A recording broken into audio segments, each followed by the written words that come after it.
शिकारपुर जी अदालत क़त्ल जो ॾोह साबित थियण ते जवाबदार खे फाही ऐं ॾंड जी सज़ा ॿुधाए छॾी। First additional district and session जज जी अदालत में अब्दुल्ला कलोड़ो क़त्ल केस जी ॿुधणी थी। अदालत ॾोह साबित थियण ते जवाबदार खे फाही ऐं 50 लख रुपया ॾंड जी सज़ा ॿुधाए छॾी। ब्रेकिंग न्यूज़ असां शेयर कंदासीं। शिकारपुर जी अदालत क़त्ल जो ॾोह साबित थियण ते जवाबदार खे फाही ऐं ॾंड जी सज़ा ॿुधाए छॾी आहे। First additional district and session जज जी अदालत में अब्दुल्ला कलोड़ो क़त्ल केस जी ॿुधणी थी।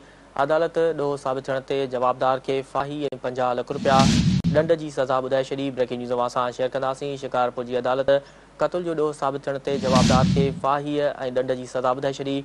First additional district and session जज जी अदालत में अब्दुल्ला कलोड़ो क़त्ल केस जी ॿुधणी थी। अदालत ॾोह साबित थियण ते जवाबदार खे फाही ऐं 50 लख रुपया ॾंड जी सज़ा ॿुधाए छॾी। तफ़सील मालूम कंदासीं सारंग बपड़ खां। जी सारंग, शिकारपुर जी अदालत फ़ैसिलो कयो आहे, इन बाबति आगाह कजो।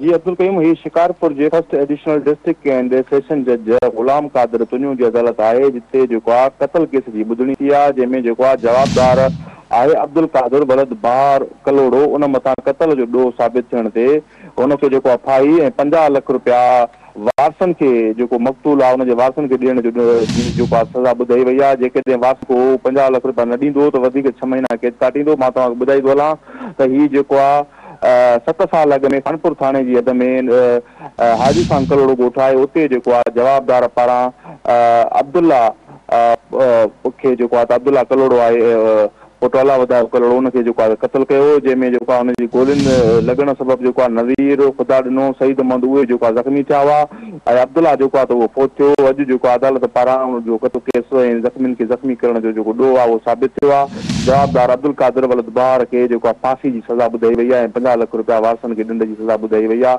ऐं उन हवाले सां जेको जवाबदार आहे उहो हिन वक़्तु जेको आहे सखर जी सेंट्रल जेल मुंतक़िल कयो थो वञे। जी ठीकु आहे सारंग बपड़, तफ़सील ॾियण लाइ वॾी महिरबानी।